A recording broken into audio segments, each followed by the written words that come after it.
You are so foolish for keeping the funds in the family bank. Amanda's mocking voice crackled through my phone speaker. Did you truly believe no one would discover your secret savings? Consider this retribution for always acting superior to everyone else. I gripped my phone tighter, attempting to regulate my breathing as I stood in the makeshift medical tent where I had been volunteering for 3 months. The African heat was oppressive, but it was not the temperature causing me to sweat. "How much did you take?" I asked, keeping my voice steady despite the fury building within me. She laughed, the sound softening with satisfaction. "Everything. Every last penny of your valuable $847,000. Can you imagine having that much hidden while the rest of the family struggled? Mom always claimed you were selfish, but this confirms it. My name is Catherine Mitchell, and at 32, I learned my sister-in-law confessed to stealing my life savings, money I had carefully invested from my years as a trauma surgeon, money intended to establish a medical clinic in the struggling village. You had no right," I stated quietly. "That money was more than mere savings." "Oh, spare me your noble doctor rhetoric," Amanda interrupted. "James agrees with me. That money should go to family who need it, not some random village in Africa. James, my own brother. Of course, he was involved. He had always resented my success, always felt entitled to what I had earned. Working at the family bank had provided them with the access they required, but they overlooked one crucial detail. "I hope you enjoy it while it lasts," I replied, surprising myself with my calmness. "Goodbye, Amanda."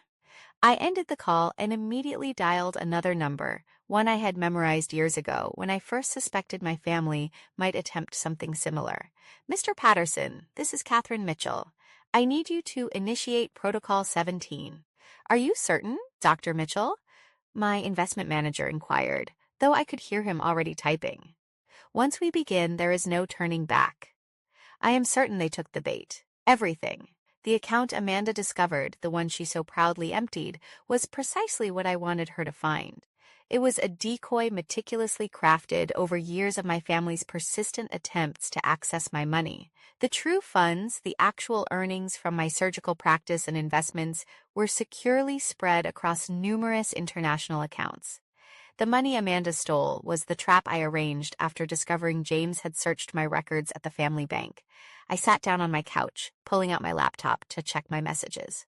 Within minutes, Mr. Patterson's confirmation arrived along with copies of all the transfer records detailing exactly how Amanda and James had taken the money. Every entry, every approval, every forged signature was documented and time-stamped. My phone buzzed again. This time it was my mother. "Catherine, how could you have treated your brother's wife this way? That money should be shared with family. We raised you better than to be so greedy." I almost laughed. My mother, who spent years criticizing my choice to become a surgeon instead of marrying rich like Amanda, who dismissed my volunteer work as avoiding real responsibilities, who never visited me during my residency, but attended every one of Amanda's spa openings. "Mom, I am a little busy right now. There are patients waiting." I could hear her preparing one of her familiar guilt trips. "Patients? What about family?" "Amanda told me how much money you have been hiding. Nearly $1 million, while your brother can barely manage his mortgage. Perhaps because he spent every penny on Amanda's designer shopping and luxury vehicles," I thought, but did not say. "I must go, Mom, but you might want to caution James and Amanda. Investment fraud leaves a considerable trail." I ended the call before she could reply, turning back to my laptop where emails from Mr. Patterson kept arriving. Everything was recorded, every transaction tracked. The money they had stolen was not merely marked, it was evidence. My phone kept ringing with texts from Amanda. "You are so clever. James says you are bluffing. No one will believe you anyway." I sent each message to Mr. Patterson, adding to the growing file of proof. Let them believe they won. Let them celebrate their cunning theft. They had no idea what was coming. A knock on the tent flap interrupted my thoughts. "Dr. Mitchell, the supplies you ordered just arrived." I smiled, closing my laptop. The genuine medical supplies purchased with my own money had arrived exactly on time. While Amanda and James were likely already spending their stolen funds, I was building something that would endure. "Perfect timing," I said, standing up. "Let us unpack these items." As I helped unload boxes of medical equipment, I thought about the letter that would arrive at the family bank the next morning. It detailed precisely how a senior bank employee and his wife had defrauded a client. Let them enjoy their victory for one more night. Sometimes the best revenge is not immediate. Sometimes it is watching people celebrate their own ruin, blinded by greed, to see the trap they walked into. My phone buzzed one last time. A message from James. Amanda told you about the money. Do not try to fight this. Family looks after family. I smiled, recalling the security footage Mr. Patterson had requested from the bank. Yes, I replied. Family certainly does. The next morning began with a series of increasingly frantic phone calls. I ignored them all, focusing instead on setting up the new ultrasound machine that would help save countless lives in this remote village. Each notification on my phone was accompanied by another email from Mr. Patterson updating me on the unfolding chaos back home. Your brother just received the official notice, he wrote. The bank's fraud department has already frozen all associated accounts. Should I proceed with phase 2? I waited until I finished calibrating the equipment before responding with a simple yes. What James and Amanda were unaware was that the stolen money was not merely marked. It was part of a carefully orchestrated sting operation. Years of witnessing James abuse his position at the family bank and seeing Amanda display her wealth while disparaging my career choices had taught me to be prepared. The bank's fraud department had monitored that account for months. Ever since I reported suspicious access attempts, every transaction, every attempt to view the account details had been logged and documented. The money he stole was not solely mine. It was bait in a federal investigation into banking fraud. My phone rang again, this time from a number I wished to answer. Dr. Mitchell, Agent Sarah Wilson's voice was crisp and professional. Your brother and sister-in-law have just arrived at the bank. Would you like me to proceed with the interviews? Has the evidence been secured? Every document, security recording, and transaction record. They will not escape this. I thought about all the times James had belittled my career choices, how Amanda had mocked my decision to work in underserved communities. I said proceed and ensure my mother is not allowed to interfere. As if on cue, my mother's number flashed across my screen again. This time I answered, "How could you?" She screamed before I could speak. "James just called me from the bank. There are federal agents everywhere. Your own brother, Catherine." "My own brother who stole nearly $1 million from me," I replied calmly, watching as my team unloaded more medical supplies. Or did that part escape your memory? He needed the money. Amanda's boutique is struggling, and they have appearances to maintain. You are simply being selfish with your success. I laughed, the sound reverberating through the medical tent. Selfish. I am establishing a medical clinic in a village that has never had one. What is Amanda doing with my funds? Purchasing another designer handbag? That is a different matter. She holds a standing in society. What would people think if she could not maintain appearances? What will they think when they discover she and James committed federal banking fraud? The silence on the other end was overwhelming. Finally, my mother spoke. Her voice was quieter but equally venomous. "You have always been jealous of Amanda. Since James married her, you have resented how well she fits into our social circle. This is merely spite." I considered the children I treated yesterday, the lives that would be saved with the clinic I was building. "No, Mother, this is justice, and if you attempt to interfere, you will also be implicated. The investigation shows James has been moving money from other accounts as well. Would you like Agent Wilson to examine the origin of your recent gifts to Amanda?" Another long pause. "You would not dare. Try me. Now, if you will excuse me, I have actual lives to save." I hung up and turned to my laptop, where Mr. Patterson had sent another update. James and Amanda were being questioned separately. The initial audit revealed they had also been skimming from other accounts, using James's position to conceal their actions. The evidence was undeniable. A text from Amanda appeared. "You think you are so clever with your little trap, but you have just ruined your brother's career. I hope you are satisfied with yourself." I forwarded the message to Agent Wilson, adding it to the accumulating evidence. Another text followed quickly. James stated, "You are bluffing about the other accounts. You cannot prove anything." "Oh, but I can. Every transaction, every transfer, every forged signature, all meticulously documented. While they enjoyed their extravagant lifestyle, I was constructing an ironclad case. Mr. Patterson's subsequent email included security footage from the bank. Amanda was present, wearing her typical designer attire, and moving with lightness as she assisted James in transferring my funds. The timestamp aligned precisely with her triumphant phone call. The district attorney possesses all necessary information.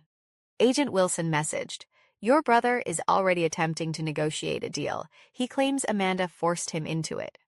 She is displeased by this. I could imagine Amanda always perceived herself as the family princess, above accountability or consequences. The prospect of her facing actual repercussions likely never occurred to her. My phone vibrated again. James, this time. "Katie, please." His message used my childhood nickname for the first time in years. "You must stop this. I will repay you. Amanda intended no harm. We can resolve this."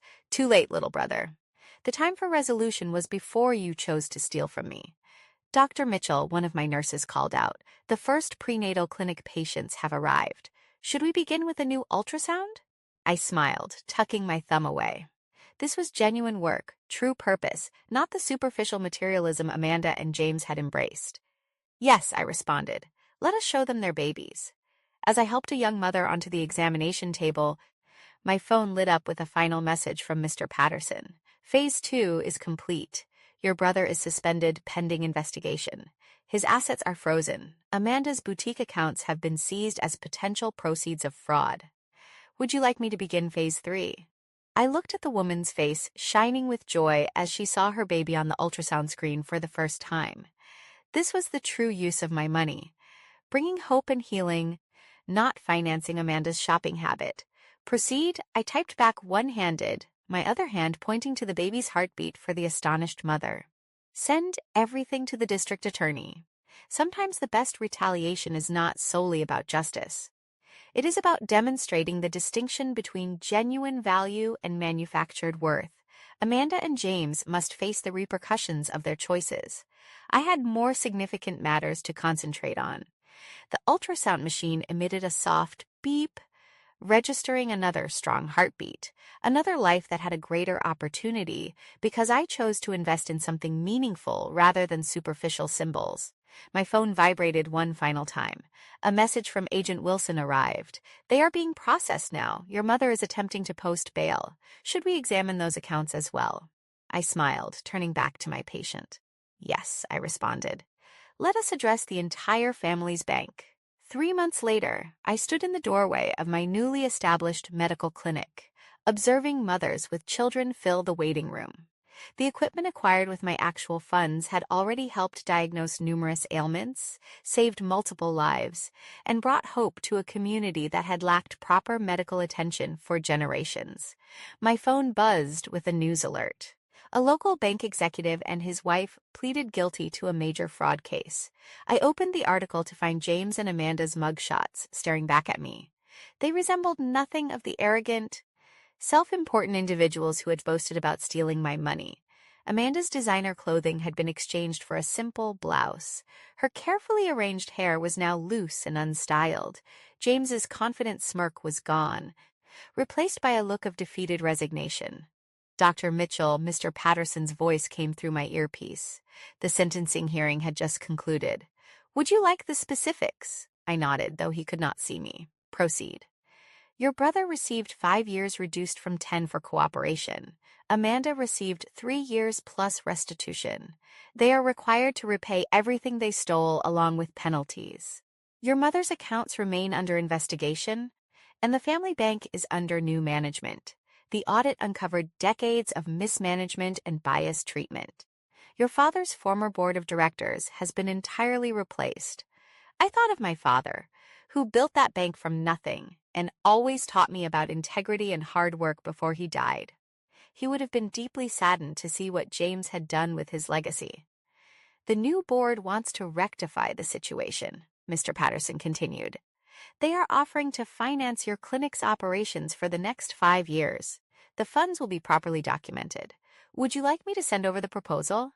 I watched as a nurse showed a young mother how to properly administer baby medication.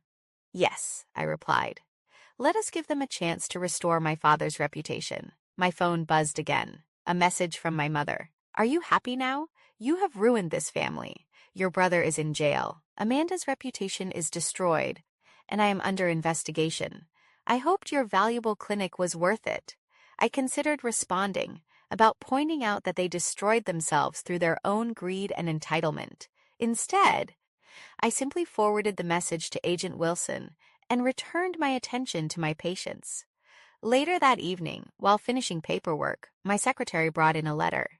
The return address was from the federal prison where Amanda was held. Dear Catherine, it began. The handwriting was shaky and unfamiliar. I do not expect forgiveness, but you should know that you prevailed. You were always wiser than us, always playing the long game while we pursued quick rewards. I now understand why your father left you in charge of his medical trust instead of James. You saw the larger picture. I set the letter aside, remembering the day my father called me into his study, just months before his death.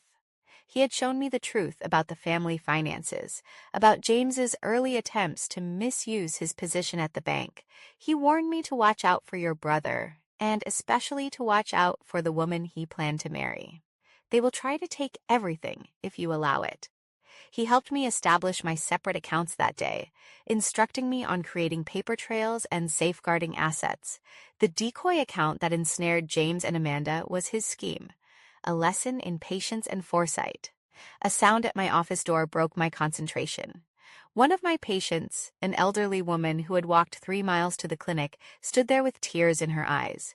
Doctor, she said, holding a small woven bracelet. My granddaughter made this for you. Because of your medicine, she can see now. She made it herself. With her own eyes, I can finally see. I accepted the bracelet, considering Amanda's closet full of designer accessories, none of which had brought this kind of joy. My phone illuminated with a final email from Mr. Patterson. The family bank's new board had approved full funding for 3 additional clinics in nearby villages. They wished to make this part of your father's enduring legacy. Should I handle the documentation? I gazed at the handmade bracelet, then at the waiting room, still filled with patients seeking aid. This was what true wealth resembled. Not designer bags or social standing, but the capacity to effect a genuine change. Yes, I responded, placing the bracelet on my wrist. Let us construct something meaningful. Sometimes the finest retribution is not merely about victory. It is about demonstrating that your course was correct all along. While James and Amanda confronted the repercussions of their avarice, I was cultivating my father's true legacy, one patient at a time. The clinic's lights shone brightly in the deepening twilight, a beacon of hope in a place that had experienced too much gloom. This was my actual inheritance, not money or status, but the ability to generate positive change.